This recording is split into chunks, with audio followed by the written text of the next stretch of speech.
बंगले वाली बहू का गरीब ट्रेन ससुराल में पहली ठंड। हल्की हल्की सर्दियां शुरू हो चुकी थी। कॉलेज की क्लास कंप्लीट होने के बाद कनक अपने दोस्तों के साथ कॉलेज कैंपस में बैठ के ऊपर धूप सेक रही थी और साथ में बैठी बात कर रही थी। कनक का बेस्ट फ्रेंड कुशल कहता है, ठीक है यार, अब मैं निकलता हूँ। तुम लोग तो स्कूटी या बस से चले जाओगे, लेकिन मुझे तो ट्रेन से जाना पड़ता है और मेरी ट्रेन का टाइम हो रहा है। कुशल, आज मैं अपनी स्कूटी नहीं लाई हूँ, तो ऐसा करती हूँ कि मैं भी तुम्हारे साथ ट्रेन से ही चलती हूँ। अगर तुम्हारी जैसी अमीर लड़की लोकल ट्रेन का सफर कर सकती है तो मुझे कोई ऐतराज नहीं है। ऐसा कहकर कुशल कनक को लेकर रेलवे स्टेशन पहुंचता है। दोनों ही लोकल ट्रेन में एक सीट पर बैठ जाते हैं। खिड़की से आ रही हल्की हल्की हवा से कनक को ठंड लग रही थी। कुशल कहता है, यार कनक, तुम सीट के इस साइड बैठो, यहाँ हवा कम लगेगी। कनक और कुशल अपनी सीट बदलते हैं। तभी कनक अपने मन में सोचती है, कुशल मेरा कितना ख्याल रखता है, काश मैं इसे बता सकती कि मैं इसे कितना पसंद करती हूँ। तो वहीं दूसरी तरफ कुशल अपने मन में सोचता है, कितनी सुंदर है ये और कितनी प्यारी। अगर ये अमीर नहीं होती तो मैं तो इससे कब का शादी कर चुका होता। बातें करते हुए कुशल का स्टॉप आ जाता है। दोनों वहां उतर जाते हैं। सामने एक खाली पड़ी बोगी को देखकर कनक कहती है, ये बोगी खाली क्यों पड़ी है? हाँ, शायद ये बोगी खराब है। इसके बाद कनक ऑटो लेकर अपने घर की तरफ चल पड़ती है और कुशल अपने घर की तरफ निकल जाता है। वहीं दूसरी तरफ कनक की माँ अपनी नौकरानी शीलाबाई से कहती है, शीलाबाई, खाना तैयार है ना? बस मेरी बेटी कॉलेज से आती ही होगी। हाँ, मैंने सब कुछ तैयार करके रख दिया है। थोड़ी देर में कनक अपने घर पहुंच जाती है। उसकी माँ कनक को देखकर कहती है, तू कपड़े बदल ले और मैं तेरे लिए खाना लगवा देती हूँ। ठीक है माँ।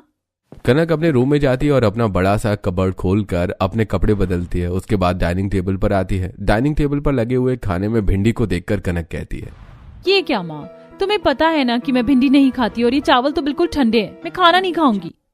ऐसा कहकर कनक अपने कमरे में चली जाती है। थोड़ी देर बाद कमरे में उसके पापा अजीत आते हैं और कहते हैं, क्या हुआ हमारी कनक बिटिया को? हाँ बेटा, मैंने तुम्हारे लिए तुम्हारी पसंद की पनीर भुर्जी बनवा दी है और सारा खाना गर्म करवा दिया है। चलो अब साथ मिलकर खाना खाते हैं। यह सुनकर कनक खुश हो जाती है, जिसके बाद सभी लोग साथ बैठकर खाना खाते हैं। कनक अमीर परिवार की बेटी थी जो बहुत ही नाजों से पली बड़ी थी। खाना खाते समय कनक की चाची कहती हैं, भाई साहब, आप दोनों बाप बेटी का प्रेम तो देखते ही बनता है। अरे क्यों ना हो, भाई साहब का इतना बड़ा बिजनेस है और कनक उनकी इकलौती बेटी है। ये सब कुछ उसी का ही तो है। ऐसा कहते देख हिमेश की बेटी करुणा जल जाती है और वो थोड़ा सा खाना खाकर अपने कमरे में चली जाती है। तभी करुणा की माँ जानवी वहां आती है और कहती है, मैं जानती हूँ बेटा कि तुझे कनक बिल्कुल पसंद नहीं है। वो तो मुझे भी पसंद नहीं है। तू तो जानती है कि हम उन्हीं के घर पर रह रहे हैं और उनकी करोड़ों की जायदाद है। किसी तरह एक बार मौका मिलने दे, फिर मैं और तेरे पापा सब कुछ अपने नाम करवा लेंगे। उसके बाद उन सभी को धक्के देकर बाहर निकाल देंगे। तब तुझे जैसे रहना है तू वैसे रहना। मैं आप लोगों की इसी तसल्ली की वजह से चुप हूँ। आपको जो करना है जल्दी कीजिए, अब मैं और झेलना नहीं चाहती। ऐसी समय बीत रहा था। कनक के कॉलेज के एग्जाम चल रहे थे। अब उसका जल्दी एग्जाम खत्म होने वाले थे। कनक अपने दोस्तों से बात कर रही थी। तभी सुप्रिया कहती है, यार कुछ दिनों में हमारे एग्जाम खत्म हो जाएंगे और फिर हम मिल नहीं पाएंगे। हाँ सुप्रिया, मुझे भी इस बात की चिंता हो रही थी, लेकिन ये तो जीवन का दस्तूर है, क्या कर सकते हैं। बातें करने के बाद सभी अपने अपने घर की तरफ निकल पड़ते हैं। कनक घर पहुंचती है तो उसकी चाची उसे बताती है, कनक बेटा, तुम्हारे मम्मी पापा शादी में गए हैं, उन्हें लौटने में देर हो जाएगी, तुम खाना खा लो। ठीक है चाची, तो खाना लगाइए, हम सब खाना खा लेते हैं।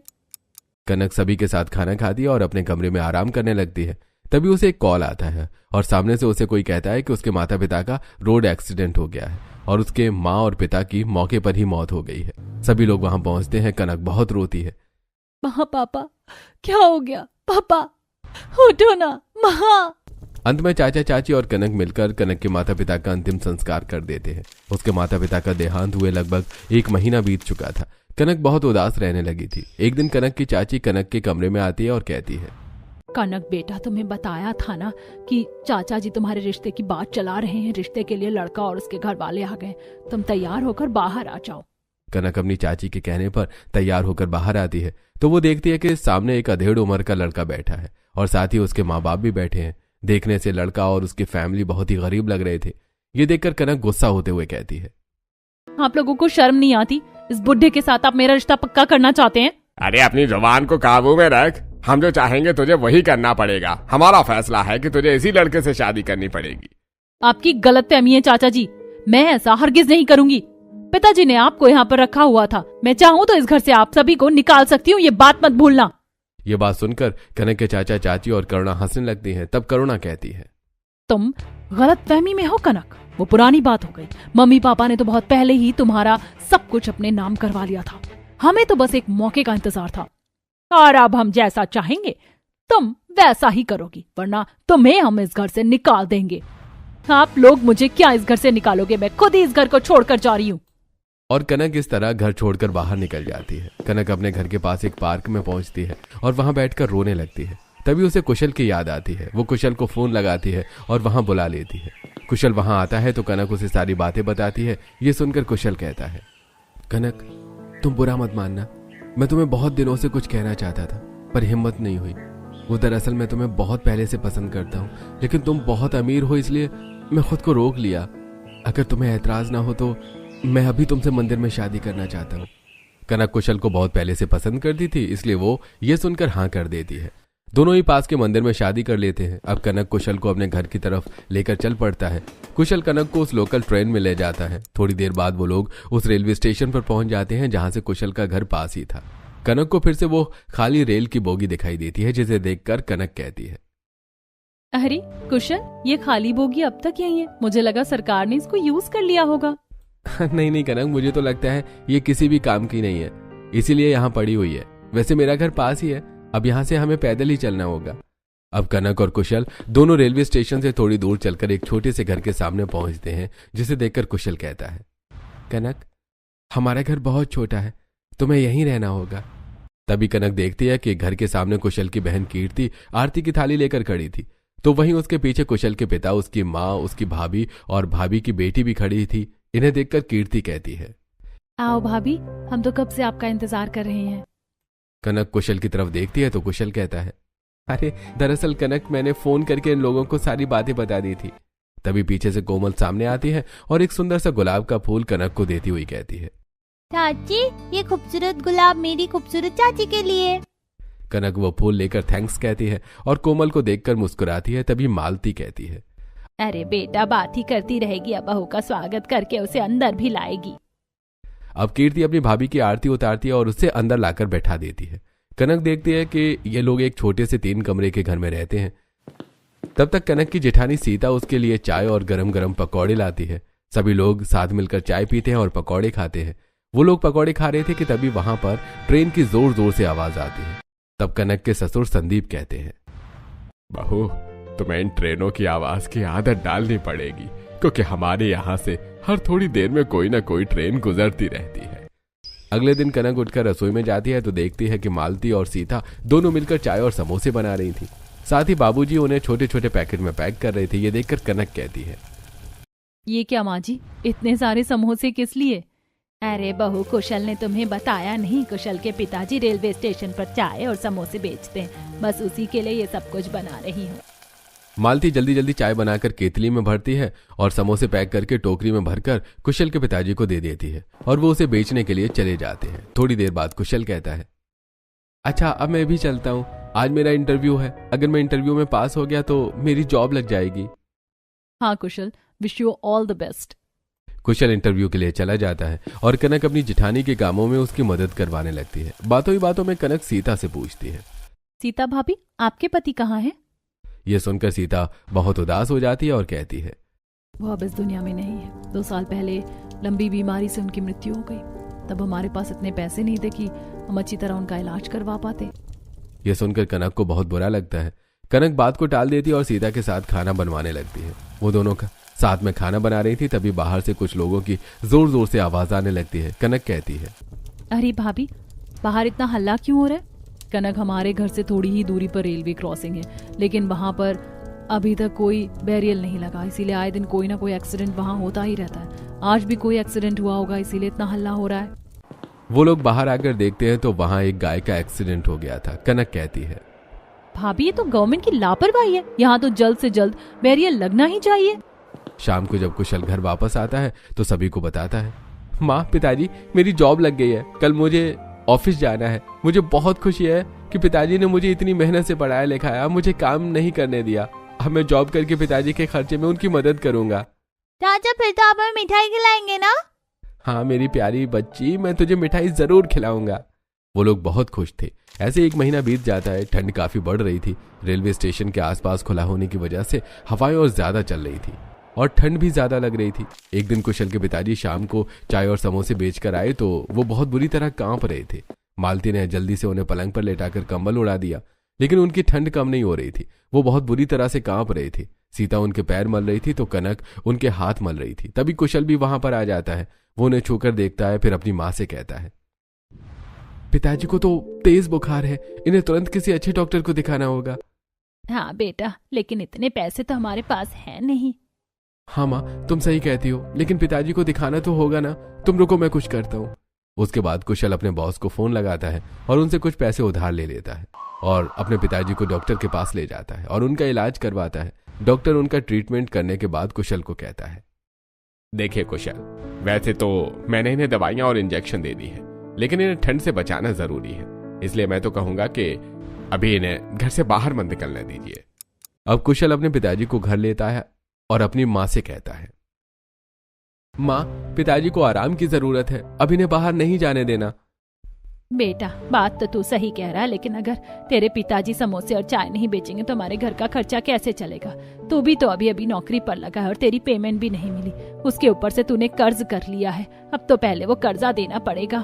अरे मालती, कहने दे इसे। अरे मैं बिल्कुल ठीक हूँ। 1-2 दिन में पूरी तरह ठीक और हो जाऊंगा, फिर मैं काम पर जाना शुरू कर दूंगा। ये सुनकर कनक कहती है, नहीं पिताजी, कुशल सही कहते हैं, आपकी तबीयत ठीक नहीं है, आपका बाहर जाना ठीक नहीं है। मैं ऐसा करती हूँ, अपने लिए जॉब देख लेती हूँ, इसी बहाने मैं भी परिवार के खर्चे में मदद कर पाऊंगी। कनक, अभी अभी तो तुम आई हो और अभी तो तुमने अपने ससुराल में अच्छे दिन भी नहीं देखे और अभी से तुम जॉब करोगी, ये ठीक नहीं लगता। भाभी, आप लोग अब मेरा भी परिवार हो, आपका सुख दुख मेरा भी सुख दुख है और मुझे जॉब करने में कोई एतराज नहीं। पढ़ी लिखी हूँ, अच्छा जॉब मिल जाएगा, कोशिश तो करूँ। अगले दिन से कनक अपने लिए जॉब ढूंढने निकल जाती है। वो 3-4 जगह इंटरव्यू देती है, लेकिन कहीं उसकी बात नहीं बन पाती। कनक को इंटरव्यू देते करीब 1 महीना बीत चुका था, लेकिन अभी तक कनक को उसकी पसंद की जॉब नहीं मिली थी। एक दिन कीर्ति अपने भाई से कहती है, भैया, घर में सारा राशन खत्म हो गया, खाना बनाने के लिए कुछ नहीं है, मैं क्या बनाऊं? बहन, मेरे पास सिर्फ 50 रुपए का नोट पड़ा है, तू दाल चावल लाकर बना ले, कल मुझे पेमेंट मिल जाएगी तो फिर मैं राशन ला दूंगा। अब कीर्ति अपने भाई से 50 रुपए का नोट ले लेती है और पास ही दुकान से दाल चावल लाकर बना देती है। कनक सभी को खाना परोस रही थी, तभी कनक को अचानक से चक्कर आने लगे हैं। भाभी, क्या हुआ आपको? पता नहीं, मुझे एकदम से चक्कर आ गए। यह सुनकर सीता और मालती एक दूसरे को देखकर मुस्कुराती हैं और फिर कहती हैं, कुशल, कल तुम कनक को ले जाकर डॉक्टर को दिखा दो। हाँ हाँ भाभी, मैं कल सुबह ही ले जाता हूँ। अगले दिन कुशल कनक को डॉक्टर के पास ले जाता है। डॉक्टर कनक का चेकअप करते हैं और फिर कुशल को अंदर बुलाकर कहते हैं, मुबारक हो, आपकी पत्नी प्रेग्नेंट है, लेकिन साथ में एक चिंता की बात भी है। इन्हें ज्यादा देर बैठने मत दीजिएगा और ना ही ज्यादा काम करवाइए, वरना प्रेगनेंसी में प्रॉब्लम हो सकती है। जी डॉक्टर। कुशल बहुत खुश था। घर आकर उसने सभी को ये खुशखबरी सुनाई। सभी लोग इस खुशखबरी को सुनकर बहुत खुश थे। वो आपस में अपनी खुशियां बांट ही रहे थे कि तभी दरवाजे पर कोई नॉक करता है।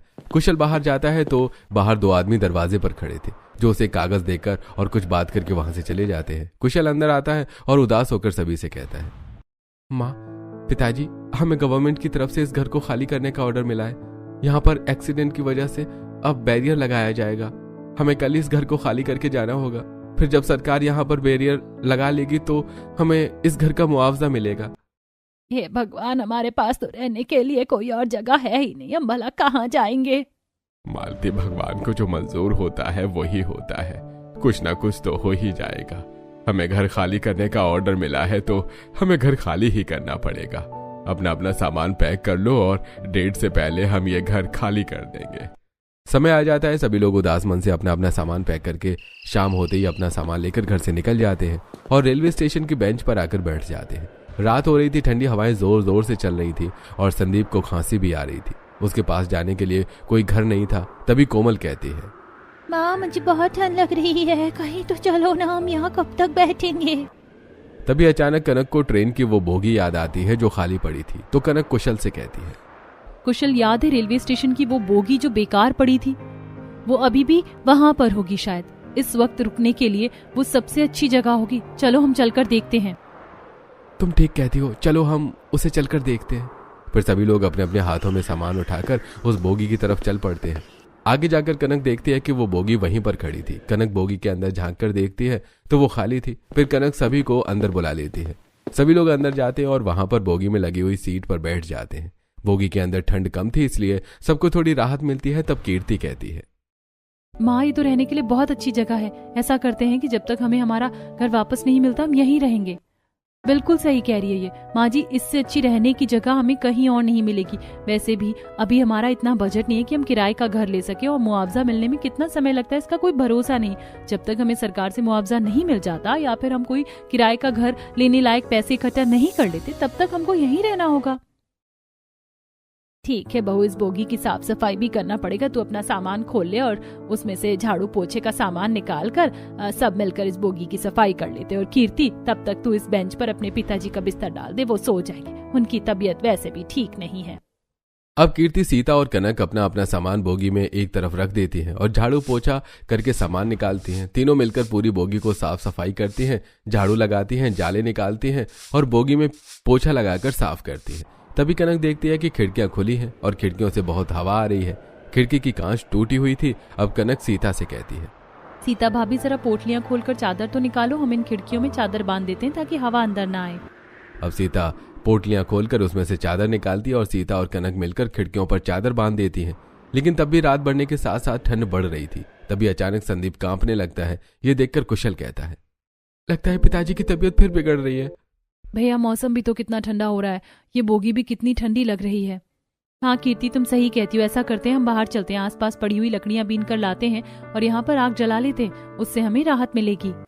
अब कनक और कीर्ति कुशल के साथ बाहर जाते हैं और आसपास पड़ी लकड़ियों को बीन कर लाते हैं और फिर बोगी में आग जला लेते हैं, जिससे उन सबको थोड़ी राहत मिलती है। तभी कोमल कहती है, चाची ठंड से तो राहत मिल गई, लेकिन बहुत भूख लगी है, कुछ खाने का इंतजाम भी तो करो।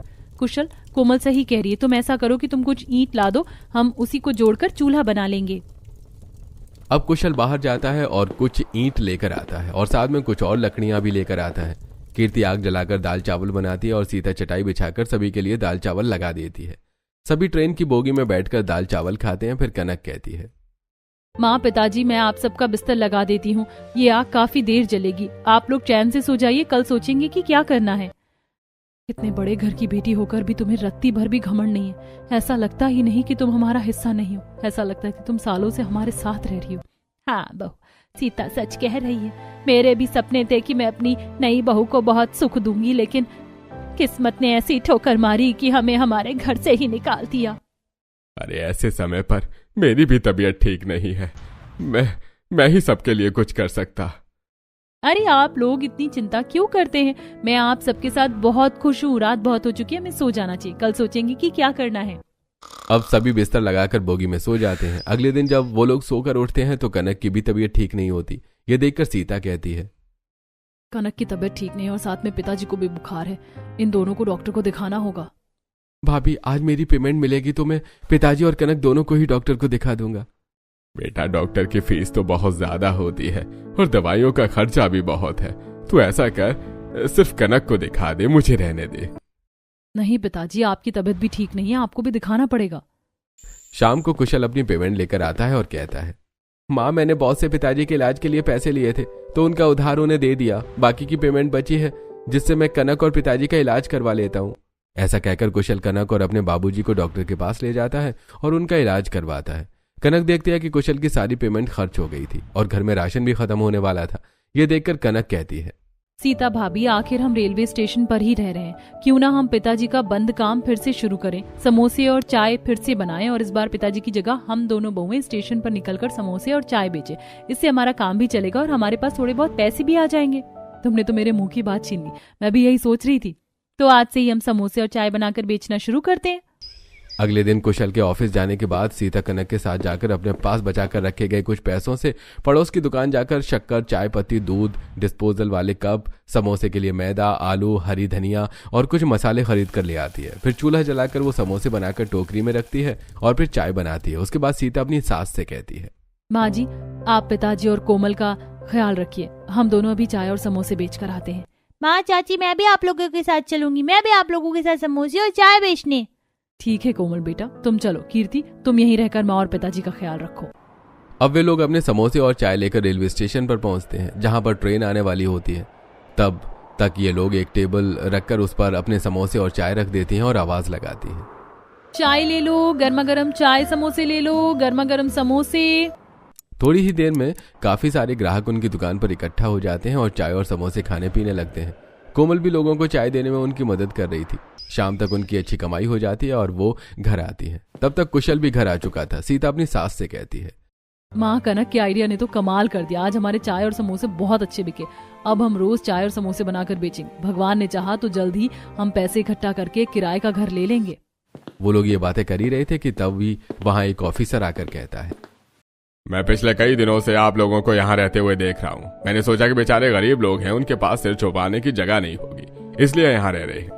लेकिन मैं आपको ज्यादा दिनों तक यहाँ नहीं रहने दे सकता। ये गवर्नमेंट का रूल है कि उसकी खाली बोगी में कोई भी नहीं रह सकता, इसलिए आप लोग यहाँ से जल्द खाली कर दीजिए। आप चिंता मत कीजिए सर, हमें कुछ दिनों की मोहलत दे दीजिए। हम खुद ही इस बोगी को छोड़कर चले जाएंगे। ऑफिसर उनकी बात सुनकर चुपचाप चला जाता है। अगले दिन भी वो लोग चाय और समोसे बनाकर बेचते हैं और धीरे धीरे समय बीतता है और उन्हें चाय और समोसे बेचते हुए 1 महीना बीत जाता है। उन्होंने कुछ पैसे इकट्ठे कर लिए थे और दूसरी तरफ कुशल को पेमेंट भी मिल गई थी। कुशल ने अपने लिए एक अच्छा किराए का मकान देख लिया था। वो घर आता है और सभी को बताता है, माँ, मैंने पास में ही एक किराए का घर देख लिया है और मैंने उसका एडवांस भी दे दिया है। आज शाम तक हम वहीं पर शिफ्ट हो जाएंगे। ये सुनकर घर के सभी लोग बहुत खुश हो जाते हैं। तो कोमल कहती है, अरे वाह चाचू, अब हम अपने घर में जाएंगे। हाँ मेरी गुड़िया रानी, हम अपने घर में जाएंगे। चलो भाभी, हम लोग सामान पैक करते हैं। सभी लोग अपना अपना सामान पैक करते हैं और वो अपने नए घर में चले जाते हैं। कोमल अपना नया घर देखकर कहती है, ये घर तो कितना सुंदर है, हमारे पिछले घर से भी बहुत अच्छा है। यहाँ तो हमें बहुत मजा आने वाला है। और चाची वो देखो, वो सामने आपका रूम, वो तो कितना प्यारा है। हाँ कोमल, सचमुच ये घर बहुत सुंदर है। सभी लोग अपना अपना सामान जमा कर लेते हैं। कीर्ति, सीता और कनक मिलकर घर की साफ सफाई कर लेती हैं। तभी कुशल को किसी का कॉल आता है और वो चला जाता है। शाम को जब कुशल वापस आता है तो कुछ पेपर अपनी माँ को देते हुए कहता है, माँ, हमारा घर जो कि सरकार ने गिरा दिया था उसके लिए हमें 4 लाख मुआवजा मिला है। अब हम इस पैसे से कहीं पर भी अपना प्लॉट खरीद सकते हैं। हाँ बेटा, ये तो बड़ी खुशी की बात है। कुशल, चाय और समोसे बेचकर हमने कुछ पैसे इकट्ठे कर लिए हैं। थोड़ी और पैसे इकट्ठा करके हम अपना घर बना लेंगे। अब कनक और सीता रोज स्टेशन पर जाकर चाय और समोसे बेचती थी। ऐसे ही उन्होंने कुछ पैसे इकट्ठा कर लिया और धीरे धीरे कुशल ने एक प्लॉट ले लिया और उस घर पर कंस्ट्रक्शन का काम भी शुरू हो गया था। कुछ दिनों बाद वो लोग अपने नए घर में शिफ्ट हो गए। एक दिन शाम को कनक के चाचा चाची और उसकी चचेरी बहन उन्हें ढूंढते हुए वहां पर आए। कनक के चाचा कनक से माफी मांगते हुए बोले, कनक बेटा, कहते हैं ना, जो गलत करता है उसके साथ गलत ही होता है बेटा। हमने तेरे जायदाद धोखे से हड़प ली और तुझे घर से निकाल दिया, लेकिन उसके बाद मेरा एक्सीडेंट हो गया और मेरे दोनों हाथ पैर टूट गए। जैसे तैसे मैं संभाला ही था कि तेरी चाची सीढ़ियों से गिर गई और उसकी आंखों की रोशनी चली गई। हमने सोचा था कि हमारी एक बेटी है, हम उसका रिश्ता जैसे तैसे कर दें, लेकिन उसका रिश्ता कहीं भी नहीं जमा। हर जगह से हमें मायूसी मिली। तब हमने पंडित जी को घर बुलाया और पंडित जी ने बताया कि हमने किसी के साथ गलत किया है, इसलिए हमारे साथ ये सब कुछ हो रहा है। हमें समझने में देर नहीं लगी कि ये सब कुछ तेरे साथ गलत करने की वजह से हुआ है। इसलिए बेटा, हम तेरी प्रॉपर्टी के कागज तुझे वापस करने आए हैं। ये रख ले और हमें माफ कर दे, हम खाली हाथ जा रहे हैं। ऐसा कहकर कनक को प्रॉपर्टी के पेपर देकर वो लोग चले जाते हैं। तब कनक कहती है, चाचा जी, चाची जी, रुक जाइए। जो होना था वो हो गया। आप लोगों को अपनी गलती का एहसास है, बस मुझे इसी बात की बहुत खुशी है। आप उसी घर में रह सकते हैं जब तक चाहें तब तक। और हाँ, पिताजी का काम भी आपको ही संभालना है, क्योंकि मैं तो अपना ससुराल अच्छी तरह संभाल ही रही हूँ। दोनों चीजें मैं नहीं संभाल सकती। कनक बेटा, सचमुच तेरा दिल बहुत बड़ा है। कनक, मुझे भी माफ कर दो मेरी बहन, तुम सचमुच हमारी अपनी हो। कनक सभी को माफ कर देती है और सबको गले लगा लेती है। इस तरह चाचा चाची अपने घर वापस लौट जाते हैं और कनक अपने ससुराल वालों के साथ खुशी खुशी रहने लगती है।